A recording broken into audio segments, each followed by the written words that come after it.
Poached eggs में काफी technique है। अंडे का ये सबसे मुश्किल अवतार, इसे कहते हैं हम पोच्ड एग। 1 लीटर पानी में डालेंगे तकरीबन 30 ml सिरका, वो बहुत जल्दी अंडे के वाइट्स को पका देगा। और हमने अब अंडे को फोड़ा छोटी सी कटोरी में।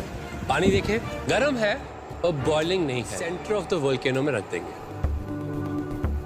कवर करेंगे। पोचिंग जो है वो कम टेम्परेचर पे होती है, बॉइलिंग ज़्यादा temperature. I love to season the poached egg बाहर से।